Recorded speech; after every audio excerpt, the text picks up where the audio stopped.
আসসালামু আলাইকুম। তো বাংলাদেশে প্রচণ্ড তাপদাহ চলতেছে, প্রচণ্ড গরম। তো এই সময় মানুষের জীবন সংকটাপন্ন। অনেকের এই প্রচণ্ড গরমে ডায়রিয়া হচ্ছে, অনেক ডিহাইড্রেশন, পানি শূন্যতায় ভুগতেছে, অনেকে হিট স্ট্রোক করে মারা যাচ্ছে বা হসপিটালে ভর্তি হচ্ছে। এর মূল কারণ হলো ক্লাইমেট চেঞ্জ, অর্থাৎ জলবায়ু পরিবর্তন।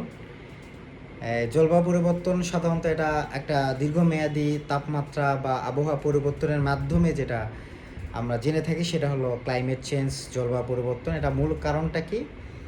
এই পরিবর্তনের ফলে আমাদের গ্রিনহাউস গ্যাসটা বৃদ্ধি পায়।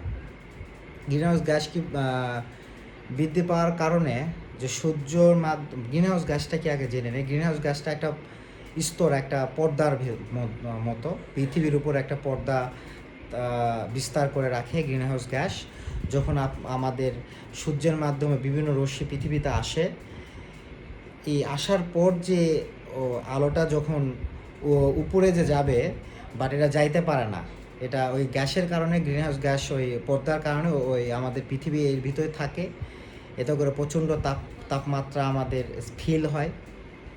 ঠিক আছে, এটা হলো আমাদের তাপমাত্রা বৃদ্ধির একমাত্র কারণ, গ্রিনহাউস গ্যাস বৃদ্ধি পাওয়ার কারণে। তো অনেক কারণ হইতে পারে গ্রিনহাউস গ্যাস বৃদ্ধির, এবং হলো এখানে কি কারণ হইতে পারে, যেমন হলো আপনার আমাদের পরিবেশের ঠিক আছে, যখন দেখবেন যে গাছপালা যখন কমে যায়, তখন কিন্তু আমাদের কার্বন ডাইঅক্সাইড বৃদ্ধি পাওয়ার কারণে হয়। আমাদের ভূপৃষ্ঠে যখন মিথেন গ্যাস বৃদ্ধি পায়, তখনও কিন্তু হয়ে থাকে। বা আমরা যে জীবাশ্ম জ্বালানি পুরাই, যে পেট্রোল, ডিজেল, এইগুলোর মাধ্যমে কিন্তু আমাদের কি হয়, আমাদের কিন্তু এই এগুলো সমস্যার সম্মুখীন হয়ে থাকে। হ্যাঁ, তাহলে আমি বলতে চাচ্ছি যে ক্লাইমেট চেঞ্জ, জলবায়ু পরিবর্তনটা হয় আমাদের গ্রিনহাউস গ্যাস বৃদ্ধির কারণে। এর মাধ্যমে আমাদের পৃথিবীতে তাপমাত্রা বৃদ্ধি পাচ্ছে, এবং আবহাওয়া পরিবর্তনের কারণে এই আমাদের বিকৃতি হচ্ছে। হ্যাঁ, এর মাধ্যমে তাপমাত্রা বৃদ্ধির ফলে কি হচ্ছে, আমাদের বিভিন্ন ধরনের পশু পাখি, ইকোসিস্টেম, অনেক প্রাণী বিলুপ্ত হওয়ার কারণে ইকোসিস্টেমটা নষ্ট হয়ে যাচ্ছে।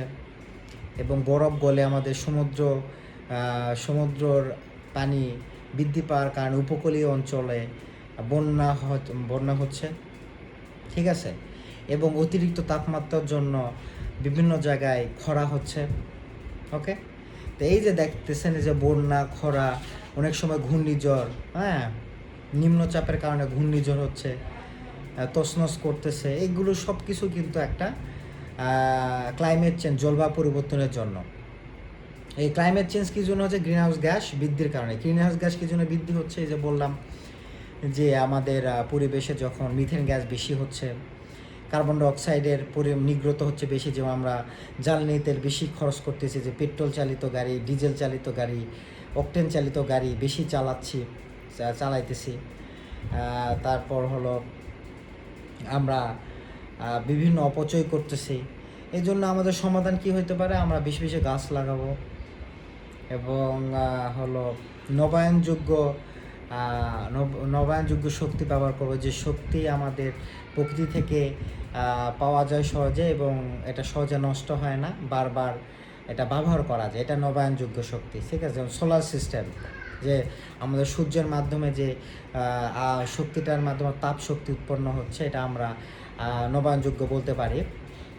বায়ু শক্তি, অনেক সময় বাতাসের সাহায্যে আমরা বিদ্যুৎ তৈরি করতে পারি। ঠিক আছে, এগুলো অনেক প্রসেস আছে নবায়নযোগ্য শক্তি। এগুলো আমরা ইউটিলাইজ যদি ভালো করে করতে পারি, ব্যবহার করতে পারি, অবশ্যই আমাদের অনেক উপকার হবে ইকোসিস্টেমের উপর, ইকোলজির উপর, পরিবেশের উপর, এনভায়রনমেন্টের উপর, আমাদের গ্রিনহাউস গ্যাসের উপর। তো অবশ্যই আমরা বলবো আমাদের বেশি বেশি গাছ লাগাইতে হবে।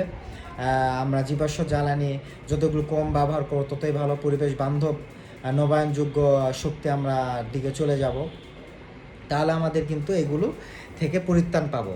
যতই আমরা হিট স্ট্রোক থেকে কীভাবে বাঁচবো, কীভাবে ট্রিটমেন্ট নিতে হয়, এগুলোর থেকে কিন্তু রুট কোজটা জানতে হবে। আপনি একটা গাছ লাগাইছেন, ওটা গাছকে বড় করার জন্য আপনি যদি পাতায় পানি দেন তা তো হবে না, আপনাকে তো গুঁড়াই দিতে হবে। সেরকম আপনার একটা রুট কজ হলো আমাদের এই যে বেশি গরমে যে বেশি তাপমাত্রা বৃদ্ধি পাচ্ছে, আবহাওয়া চেঞ্জ হচ্ছে, ক্লাইমেট চেঞ্জ, এটা হলো আমাদের হলো গ্রিন হাউস গ্যাস বৃদ্ধির কারণে।